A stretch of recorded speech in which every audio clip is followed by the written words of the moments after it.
Antes de adentrarnos en la noticia que ha dejado sin aliento a la realeza británica, es fundamental hablar de lo que significa el verdadero deber. Hace poco, en un acto de profunda solemnidad, se expresaron palabras de inmensa gratitud hacia el pueblo de Flandes, y en especial a la asociación Last Post, por continuar honrando el sacrificio de los caídos. Ese respeto por la memoria, esa lealtad inquebrantable hacia quienes dieron todo por su país, es exactamente la misma madera de la que está hecho nuestro protagonista de hoy. Hay un hombre en Inglaterra que ha servido a la corona británica durante más de 6 décadas.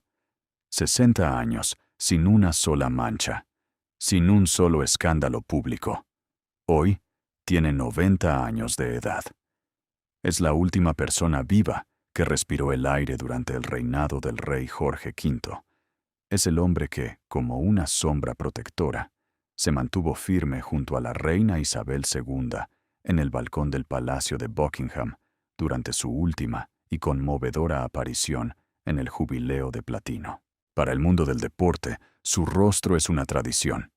Durante 52 largos años, entregó con una sonrisa los trofeos de Wimbledon a las más grandes leyendas del tenis mundial: Roger Federer, Serena Williams, Novak Djokovic. Más de 350 ceremonias bajo el sol y la lluvia, sin faltar casi nunca a su cita. Su nombre es el Príncipe Eduardo, Duque de Kent. Pero hoy, este hombre, un mariscal de campo, el gran maestre de los masones, con más años de servicio desde 1967, y el miembro de la familia Windsor más silencioso y confiable que queda con vida, ha tomado una decisión que ha dejado a los pasillos del Palacio de Buckingham en un silencio ensordecedor. Las autoridades reales, simplemente, no saben cómo reaccionar. En las tristes semanas que siguieron a la muerte de su esposa, con quien compartió 64 años de su vida, el duque reunió a su círculo más íntimo. Les dijo, con voz firme y clara, a quién quería dejarle en herencia su legendaria e invaluable colección de joyas familiares.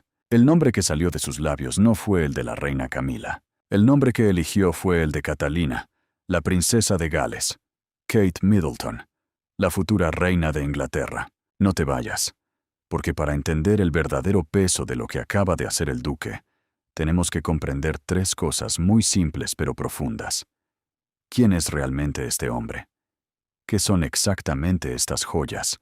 ¿Y por qué el palacio está intentando ocultar una historia que desesperadamente no quiere que se cuente en voz alta? Primero, hablemos del hombre en quien el palacio más confía. Tenemos que empezar por Eduardo Jorge, porque sin él, nada de esto tiene sentido.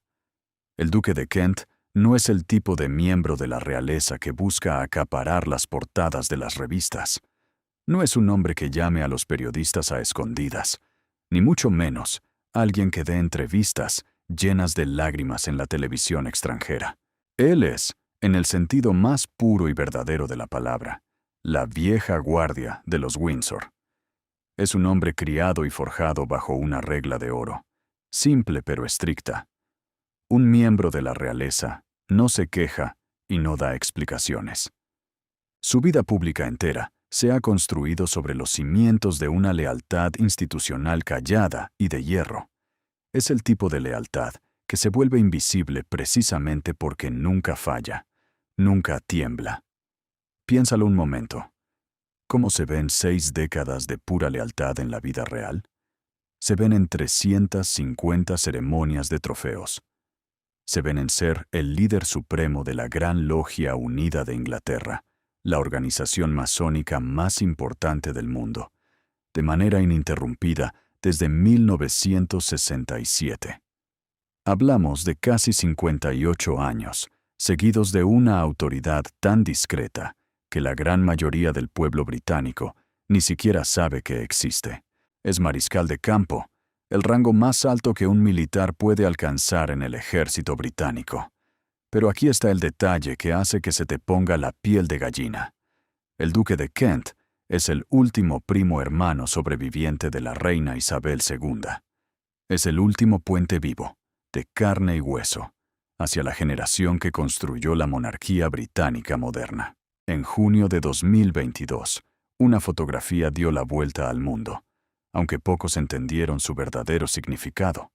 La reina, frágil y con 96 años, salió al balcón sin el príncipe Felipe por primera vez. A su lado, como un pilar inamovible, estaba Eduardo. Por eso, cuando un hombre con esta historia, un hombre para quien guardar silencio y ser leal son instintos naturales, decide romper el molde y nombrar a una persona específica para heredar el tesoro de su familia. No es un simple chisme de revistas.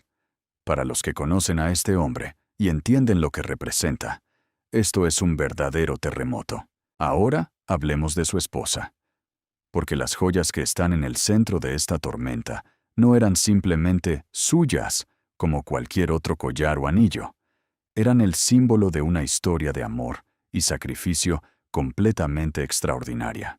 Catalina Worsley, quien más tarde se convertiría en la duquesa de Kent, no se parecía a nadie que la familia real británica hubiera visto antes, ni ha visto desde entonces. Nació como una mujer común, una plebeya.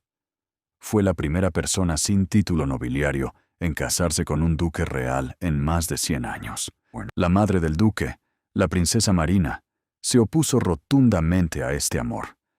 Rechazó la propuesta de matrimonio 2 veces, antes de, finalmente, y de muy mala gana, dar su bendición.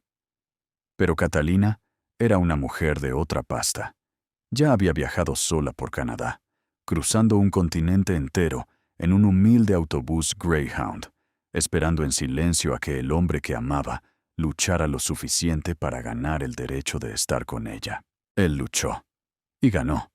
A partir de ahí, su historia se volvió aún más de película. Se casaron el 8 de junio de 1961 en la majestuosa Catedral de York. Fue la primera boda real celebrada en ese lugar sagrado en 633 años. 8 millones de personas se sentaron frente a sus televisores para verlos. Y entonces, con el anillo en el dedo y la corona en la cabeza, Catalina hizo algo que ningún otro miembro de la realeza ha logrado replicar jamás. Desapareció.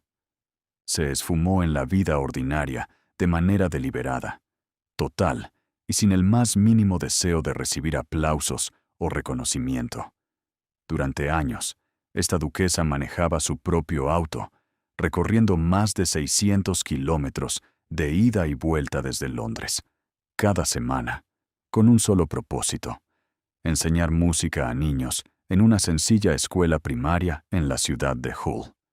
No era una visita de caridad patrocinada por la corona, llena de fotógrafos y apretones de manos falsos. No había jefes de prensa cuidando su imagen. Era solo ella, una mujer humilde con un título de grandeza, compartiendo su pasión con los niños en la más absoluta y hermosa discreción. Quizás, al entregar sus joyas a la princesa de Gales, en lugar de a la reina Camila, el anciano duque está enviando un último y poderoso mensaje al mundo. Un reconocimiento silencioso de que el verdadero valor de la corona no está en el ruido ni en el poder, sino en la decencia, la lealtad y el servicio callado.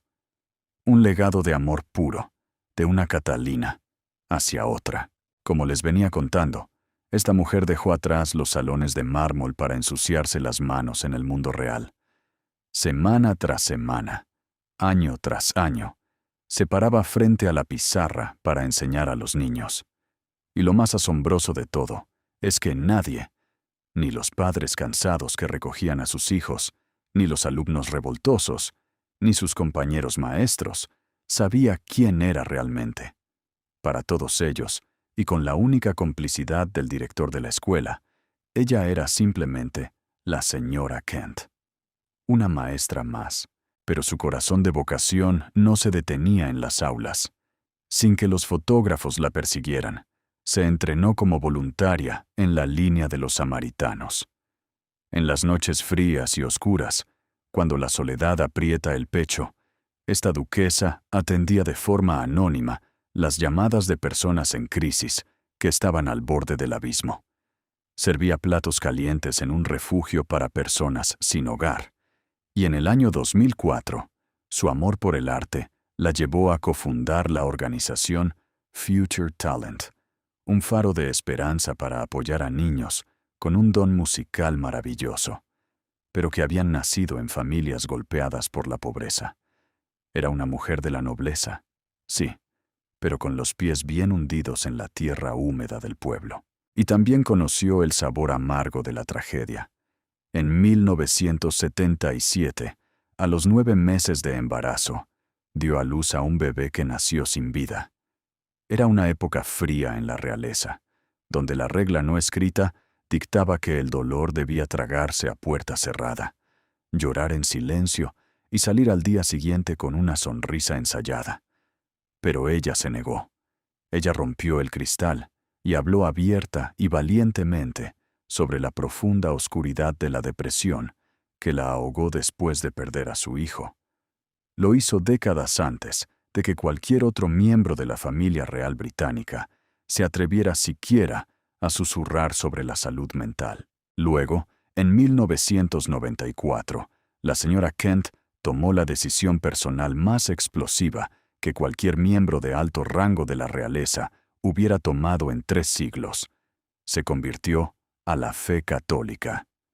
Fue la primera en hacerlo públicamente desde el Acta de Establecimiento del año 1701, nada menos que la ley histórica que había moldeado la relación entre la corona y la religión durante casi 300 años. Cuando los periodistas y los cortesanos, escandalizados, le preguntaron el porqué de esta rebelión, su respuesta desarmó a todos.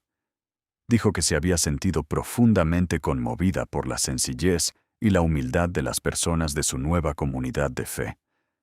No había un gran complot detrás. No buscaba una posición política ni desafiar al trono.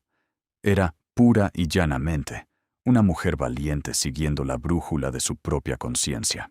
Esta era la verdadera duquesa de Kent.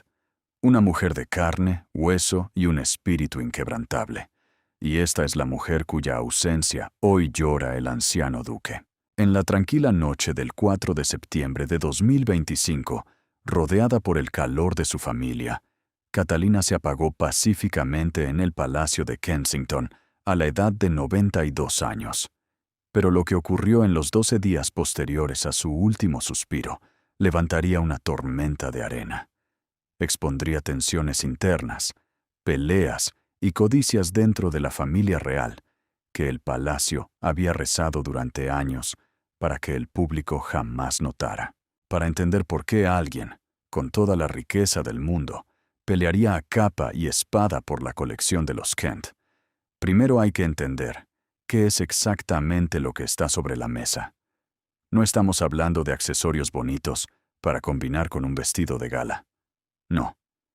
Estas joyas son un archivo vivo que respira. Son testigos mudos de los siglos más violentos, sangrientos y turbulentos de la historia moderna de Europa.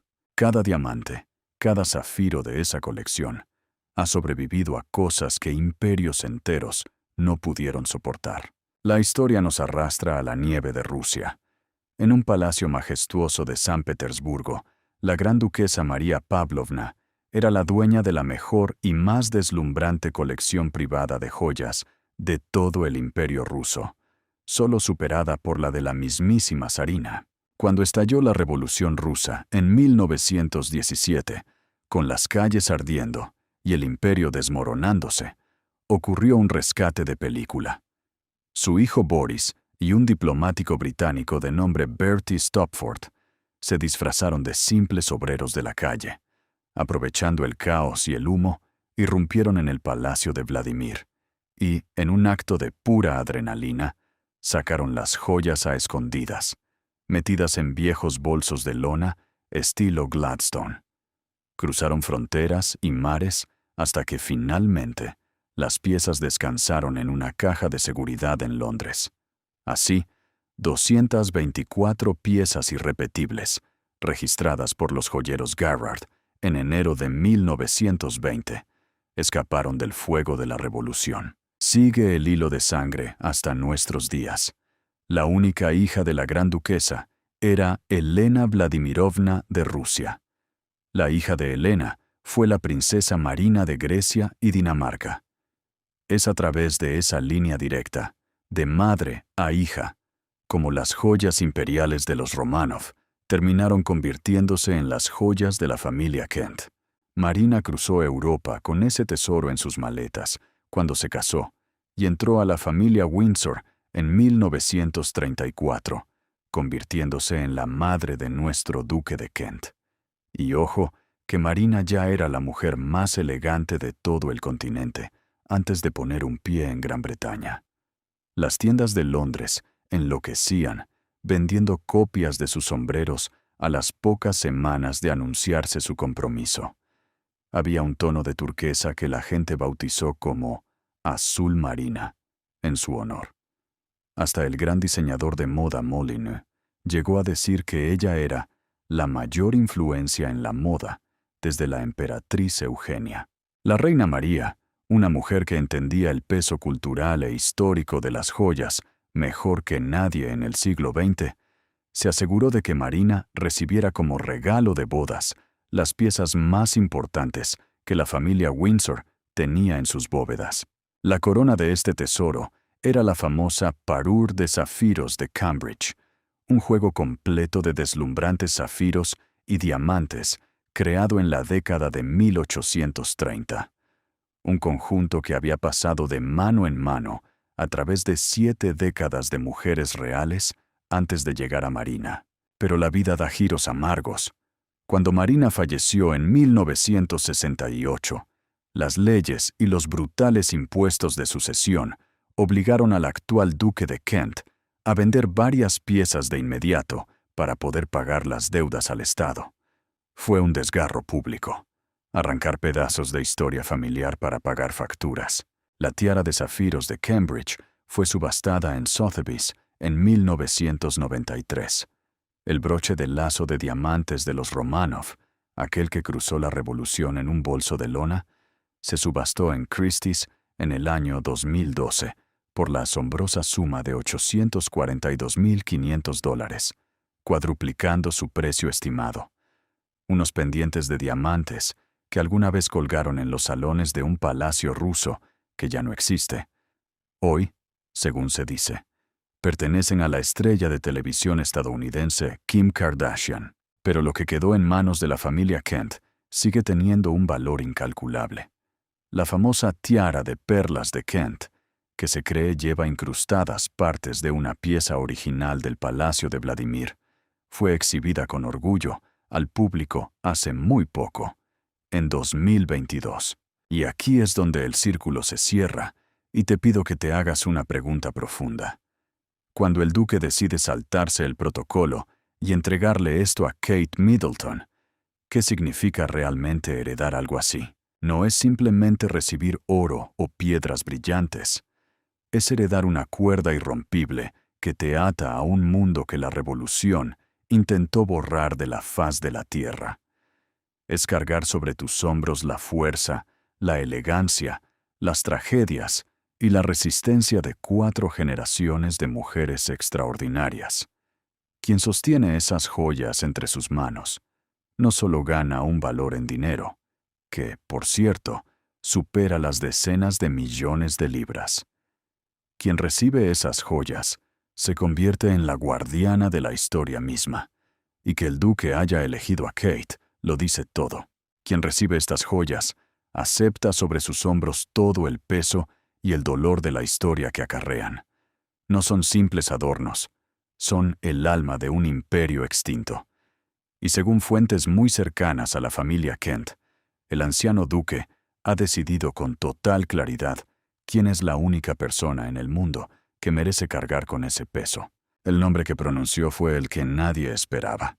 Quiero que te detengas un momento y te sientes a reflexionar sobre esta pregunta. Piénsalo con el corazón en la mano.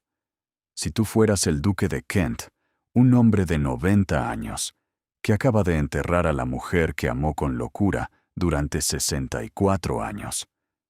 Si estuvieras en el ocaso de tu vida, haciendo un balance de tu legado y mirando una colección familiar que sobrevivió a una revolución sangrienta, a 2 guerras mundiales, al colapso de un imperio y a la muerte de una reina eterna, ¿a quién elegirías para que la lleve hacia el futuro? Esta no es una pregunta retórica para llenar espacio. El duque tuvo que responderla en la vida real. En las tristes y grises semanas que siguieron a la muerte de la duquesa en septiembre de 2025, los círculos más íntimos de la familia Kent empezaron a susurrar, algo que el Palacio de Buckingham, presa del pánico, se negó rotundamente a comentar en público. El duque había expresado un deseo claro, firme y profundamente personal.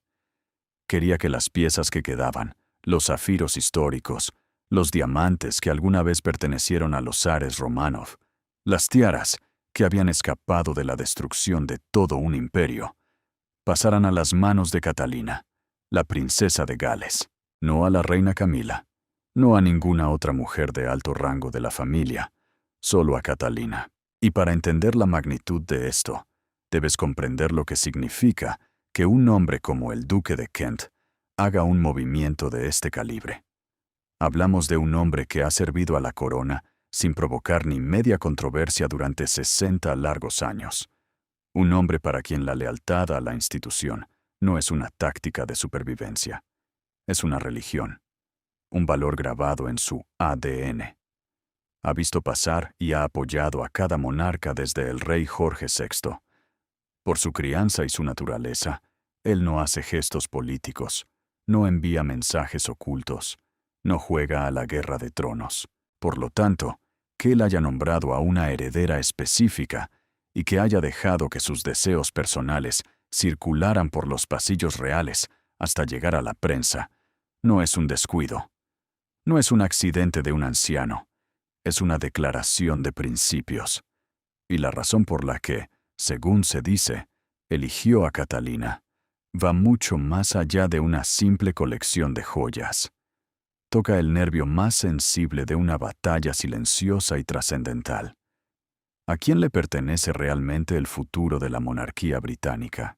Para entender la decisión del duque, tenemos que viajar a marzo de 2024. Catalina se sentó sola en un sencillo banco de madera, en el castillo de Windsor, y grabó un mensaje en video para el mundo entero. Con la voz temblorosa pero firme, dijo que le habían diagnosticado cáncer. Describió su cirugía, el golpe devastador de la noticia, tras lo que el palacio había intentado vender como una cirugía abdominal de rutina, y las duras sesiones de quimioterapia que siguieron. No dio detalles morbosos sobre el tipo de cáncer. Simplemente dijo, con una sonrisa valiente, «Estoy bien, y me hago más fuerte cada día», y lo demostró. Apareció en el desfile Trooping the Colour en junio de 2024. Se la veía visiblemente más delgada, más frágil, pero con la cabeza alta y el paso firme. Luego, apareció en el torneo de Wimbledon en julio, donde el estadio entero, miles de personas, se pusieron de pie para darle una ovación ensordecedora. Fue un estallido de amor espontáneo, sin guiones ni directores, que hizo llorar a personas que jamás en su vida la habían conocido. Estuvo en el cenotafio en noviembre, volvió a brillar en Navidad, y en enero de 2025 trajo la luz. Anunció que estaba en remisión, pero fue en una visita a un hospital en julio de 2025 cuando dijo unas palabras que ningún equipo de relaciones públicas podría haber escrito jamás. Unas palabras tan reales que rompieron el molde. Dijo, «Pones buena cara y eres estoica durante el tratamiento, pero, en realidad, la etapa que viene después es la verdaderamente difícil». Esa simple frase hizo algo que ninguna estrategia millonaria de comunicación podría lograr. La hizo indiscutiblemente humana. La hizo de carne y hueso. Y esa realidad, esa cercanía sencilla y rústica, es exactamente la única cualidad que la monarquía británica necesita hoy con más desesperación que cualquier diamante de su colección. Porque aquí está la verdad que el palacio jamás dirá en voz alta, pero que los números están gritando a los 4 vientos. En septiembre de 2025, la encuesta de actitudes sociales británicas arrojó un balde de agua helada sobre Buckingham. Solo el 51% de los británicos describió a la monarquía como muy o bastante importante. Es la cifra más baja desde que existen registros. Pero lo peor viene cuando miras a los jóvenes. Entre las personas de 16 a 24 años, un abrumador 67% dijo que preferiría tener un jefe de Estado, elegido por el pueblo, como un presidente. Los cimientos de apoyo popular que habían mantenido unida a la institución durante siglos finalmente se estaban desmoronando. Y todos dentro del palacio lo saben, y no duermen por ello. En este panorama tan oscuro, la recuperación de Catalina no fue solo una victoria personal sobre la enfermedad. Fue un salvavidas institucional. La mujer de la que depende, casi en su totalidad, la supervivencia a largo plazo de la monarquía, se había enfrentado cara a cara con la muerte, y regresó. No con grandes discursos desde un balcón, ni con actos arrogantes, sino paso a paso, de manera visible, y con esa honestidad sin pulir, que hace que millones de personas sientan que es su amiga, su vecina, alguien de los suyos. Para octubre de 2025, las encuestas de YouGov eran aplastantes. La reina Camila tenía un 45% de aprobación positiva. Catalina, en cambio, se alzaba como una reina de corazones con un asombroso 73%. El duque de Kent, que ha dedicado su vida entera a esta institución, es lo suficientemente sabio como para saber leer lo que significan esos números. Él sabe quién es el verdadero futuro. Ahora bien, para que esta historia sea completa, debemos ser justos y contar la otra cara de la moneda. La decencia y la verdad lo exigen. La reina Camila no es una villana de cuento ni una figura pasiva en todo este drama. Ella se ganó su lugar a pulso, y ninguna persona razonable podría negar su esfuerzo. A finales de la década de los 90, tras la trágica muerte de la princesa Diana, 2/3 del pueblo británico se oponían con furia a que Carlos se convirtiera en rey, si eso significaba que Camila sería su reina. El nivel de odio hacia ella era inmenso. La rehabilitación pública que siguió durante las siguientes décadas fue, sin lugar a dudas, la operación de imagen más larga, meticulosa y cuidadosamente manejada en toda la historia de la realeza moderna. Camila aguantó insultos, aguantó humillaciones en silencio, y poco a poco, con trabajo duro y sin quejarse, se ganó el respeto de muchos. Pero el respeto no es lo mismo que el amor incondicional. Y cuando se trata de heredar no solo el oro, sino el espíritu y la esperanza de una nación, el viejo y sabio duque de Kent ha dejado claro que ese peso, esa luz, solo pertenece a Catalina. Como veníamos conversando, el camino de Camila hasta la cima no fue sencillo, pero hubo un instante que lo cambió todo, un momento que selló su destino para siempre. Fue en febrero de 2022. Con unas cuantas palabras cargadas de historia, la difunta reina Isabel II expresó al mundo su sincero deseo de que Camila fuera llamada reina consorte. Ese fue el punto de no retorno. A partir de ese día, Camila dejó de estar a la sombra y comenzó a reclamar su lugar con paso firme, especialmente en la estricta jerarquía que dicta quién lleva qué joya en el palacio. Camila no es una mujer de quedarse cruzada de brazos.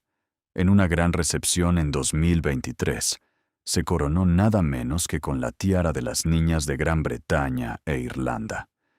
No era un adorno cualquiera. Era la favorita absoluta de la reina Isabel, la misma que la acompañó en incontables cenas de estado. Un año después, en 2024, desempolvó la imponente tiara Kokoshnik de la reina Alejandra, una pieza histórica que el mundo no había visto brillar desde 2015. Y como si eso no fuera suficiente, en noviembre de 2025 deslumbró a los diplomáticos luciendo la Kokoshnik de esmeraldas Greville, la misma joya que coronó a la princesa Eugenia en su boda. Los historiadores, que leen las joyas como si leyeran cartas del tarot, calificaron esa aparición como el momento joyero más importante de todo el año. Camila no está simplemente sentada en su trono. Está clavando su bandera para que todos la vean. Según los expertos que conocen las entrañas del palacio, la regla sobre los diamantes es de hierro y no perdona. La reina consorte siempre elige primero. Después de ella, le toca el turno a la princesa de Gales. Y después, lo que quede para el resto. La esposa del rey recibe todo el arsenal brillante que necesita para cumplir su papel oficial, mientras que la futura reina debe agachar la cabeza y esperar pacientemente su turno. Así es el sistema. Así ha funcionado desde la noche de los tiempos. Entonces, si las reglas son de hierro, ¿por qué importa tanto a quién le quiere dejar sus cosas un duque de 90 años? Porque, mis amigos, las joyas de la familia Kent son la única excepción a esta regla tiránica. Nunca han sido parte del sistema y jamás lo serán. Aquí hay un secreto de leyes antiguas que casi nadie, fuera de los tribunales de Londres, comprende del todo. Las joyas de la corona, esas coronas pesadas, los cetros, los orbes dorados, le pertenecen a la nación. Son del pueblo. Fue el rey Jacobo I quien puso esa regla en el año 1606. Pasan de rey a rey, y ningún monarca que respire puede venderlas, regalarlas o meterlas en un testamento a su antojo. Luego está la inmensa colección personal de la difunta reina Isabel, que es un cuento diferente. Esas casi 400 piezas pasaron enteras y sin pagar un solo centavo de impuestos al rey Carlos III, gracias a un acuerdo especial de 1993. Carlos es el dueño y señor de esas joyas y las presta siguiendo esa cadena de mando estricta que acabamos de mencionar. Es su derecho como el soberano que heredó. Pero las joyas del duque de Kent son de otra raza. Son propiedad privada, pura y dura. Llegaron a las manos del duque a través de su madre, la princesa Marina, como reliquias personales rescatadas de las cenizas de la Revolución Rusa. Nunca, jamás, han pertenecido a la corona británica. Nunca han estado en la lista de préstamos de Buckingham. Son del duque de Kent con la misma ley y derecho con el que a usted le pertenece su casa, su caballo o su cuenta en el banco. El rey Carlos no tiene absolutamente ningún poder legal sobre ellas. El anciano duque puede hacer con sus zafiros y diamantes lo que su corazón le dicte. Regalarlos en vida, dejarlos en su testamento o dárselos a cualquier ciudadano inglés si así lo deseara. Esta realidad desnuda es la que convierte la decisión del duque en un huracán. Si él ha decidido que su tesoro histórico pase a manos de Catalina, puede hacerlo con la ley en la mano. Nadie puede frenarlo. La gran pregunta, la que se susurra con miedo en los pasillos de palacio, es si, cuando el anciano duque cierre los ojos para siempre, la familia respetará este deseo sagrado. ¿O acaso la presión de la firma moverá los hilos en las sombras para desviar las joyas y evitar que Catalina reciba ese poder? Los testamentos de la realeza son, por desgracia, cajas fuertes de secretos. Desde 1911, todos los testamentos reales se sellan con cera y se ocultan bajo llave. En 2021, el juez encargado de esto confesó que custodia más de 30 sobres cerrados en una caja fuerte secreta, que no verán la luz del día en 90 años. Si el duque pone a Catalina en ese papel, el pueblo llano, casi con seguridad, nunca llegará a leerlo. Pero el deseo ya fue pronunciado en voz alta. Y en un mundo gobernado por el honor antiguo, cuando un hombre con la intachable historia y el respeto del duque de Kent habla, sus palabras tienen el poder de cambiar el rumbo de la monarquía mucho antes de que la tinta del testamento se seque. Y mientras toda esta guerra fría se libraba a puerta cerrada, entre susurros y fuentes confidenciales, el mismísimo palacio decidió dar un golpe en la mesa para dejar clara su postura. No mandaron un frío comunicado de prensa a los periódicos. Hablaron en el lenguaje más antiguo y poderoso de todos, en diamantes. En la fría noche de diciembre de 2025, Catalina atravesó las grandes puertas para asistir a un banquete de Estado en el castillo de Windsor. Sobre su cabeza descansaba una de las piezas más sagradas de la historia, la tiara del Círculo Oriental de la Reina Victoria. Estamos hablando de 2.600 diamantes y gruesos rubíes rojos como la sangre, diseñados en 1853 por el príncipe Alberto por amor a su esposa.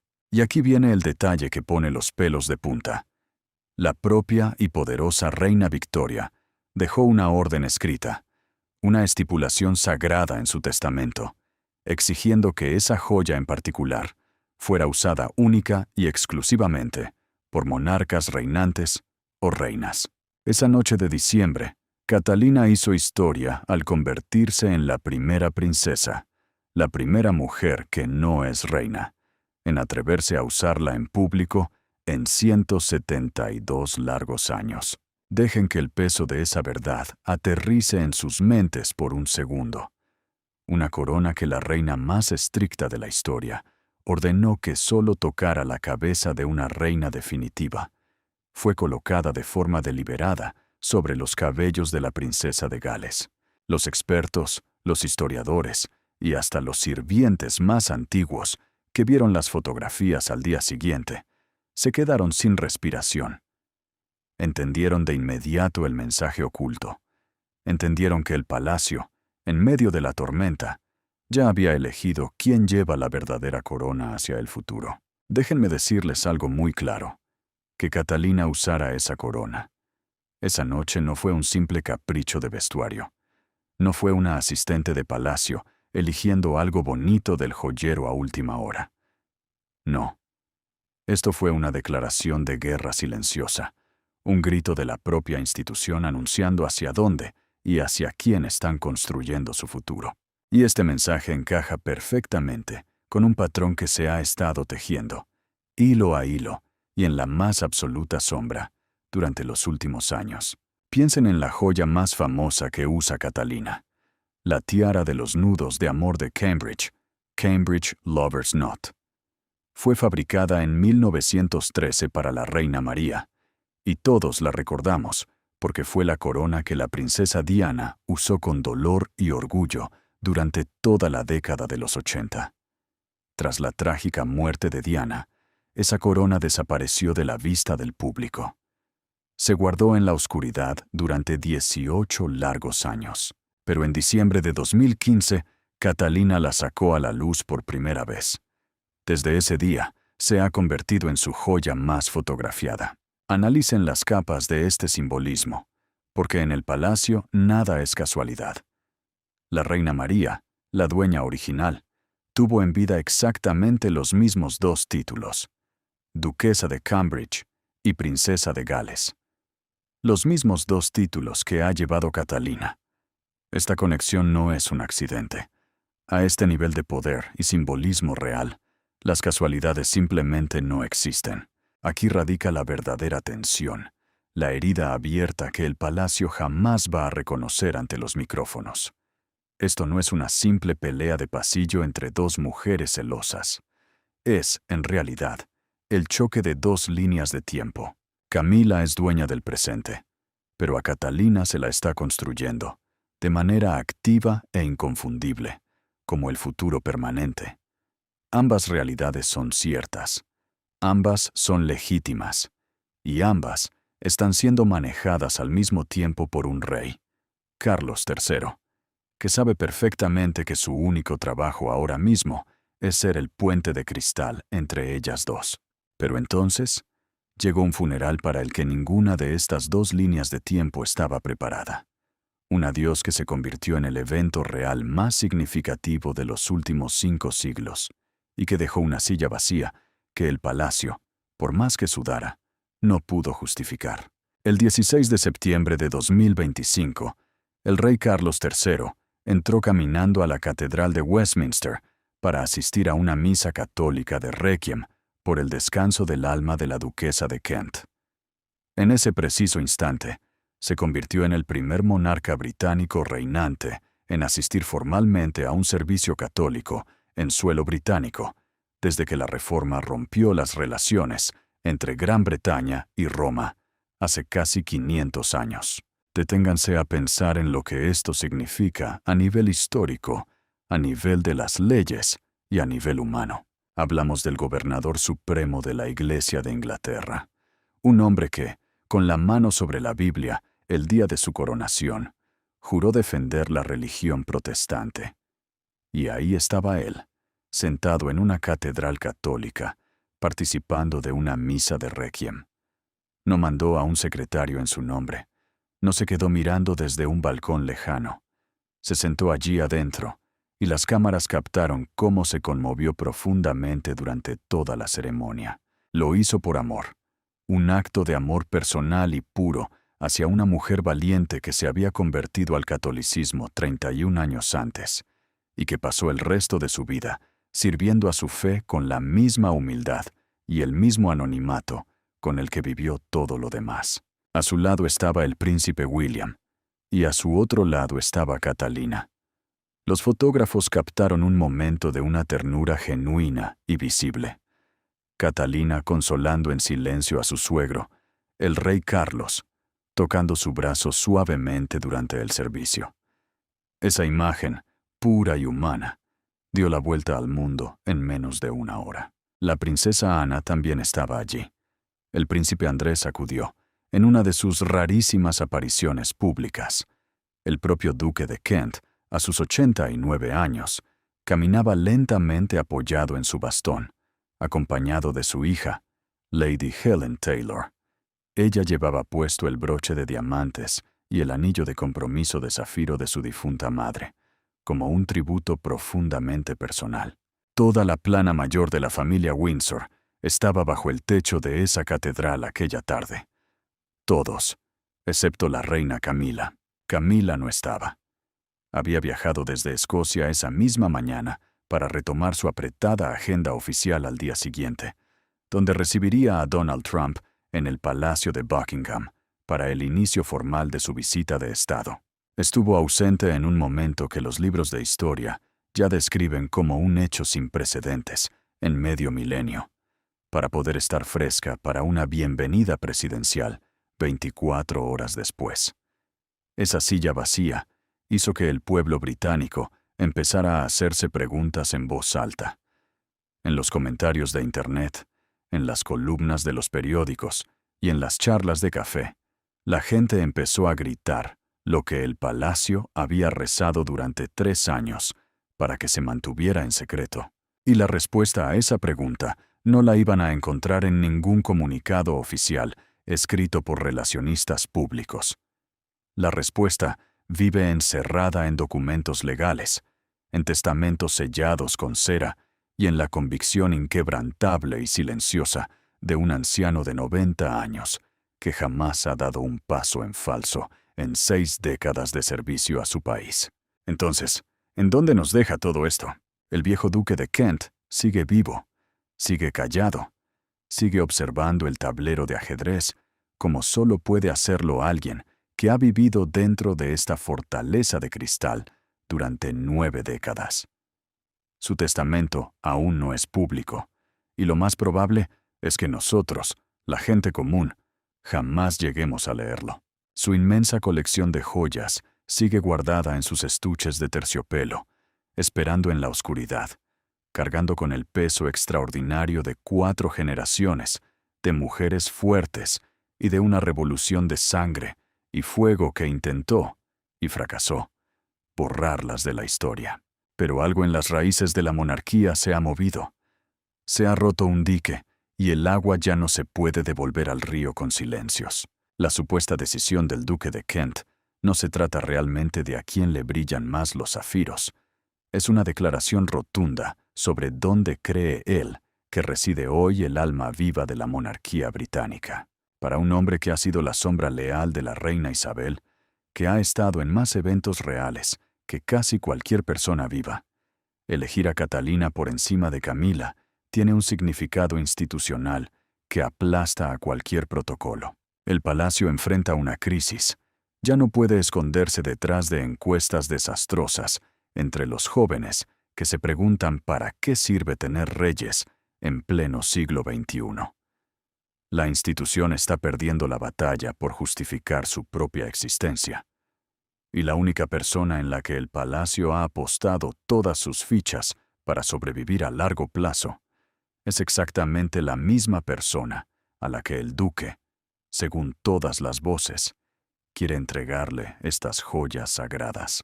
Esta alineación de los astros no es coincidencia. En este mundo de reyes y reinas, nada que se repita con tanta precisión es obra del azar. El palacio no ha dicho una palabra. Las joyas no se han movido de su caja fuerte, pero la respuesta ya nos la dieron. Nos la dieron con la tiara prohibida de la reina Victoria sobre la cabeza de Catalina. Nos la dieron con esa silla escandalosamente vacía en el funeral más histórico en 500 años. Y nos la dieron con el terremoto silencioso de un anciano, el último guardián de la era de Isabel, tomando la decisión de su vida. Al final, todas las instituciones terminan revelando su verdadera cara. La monarquía británica está confesando su verdad en este preciso instante. Y parece que esa verdad tiene nombre y apellido. Ahora, el turno es de ustedes. Quiero leerlos en los comentarios con total honestidad. ¿Creen de corazón que las joyas de los Kent pertenecen a Catalina? ¿Será que el deseo del anciano duque es solo un reflejo de lo que el palacio ya decidió a puerta cerrada? ¿O acaso creen que el papel de Camila, como reina consorte, le da el derecho absoluto a reclamar esta extraordinaria colección? Pero vayamos más profundo. Cuando un hombre de 90 años, que jamás ha roto las reglas en 60 años de servicio, finalmente habla, ¿importa realmente su voz? ¿El palacio respetará la última voluntad de su siervo más leal? ¿O la institución la aplastará en secreto porque hay demasiado en juego? Dejen sus respuestas aquí abajo, porque la opinión de esta comunidad es el pulso del mundo real. Compartan esta historia con alguien que siga de cerca a la realeza, porque lo que se está cocinando a fuego lento dentro de la familia Windsor no se parece a nada que hayamos visto en una generación. Y si no lo han hecho, suscríbanse. El próximo capítulo de esta historia de poder, amor y diamantes ya se está escribiendo. Y cuando la bomba estalle, querrán estar aquí para verlo, estar aquí para verlo, estar aquí para verlo, estar aquí para verlo.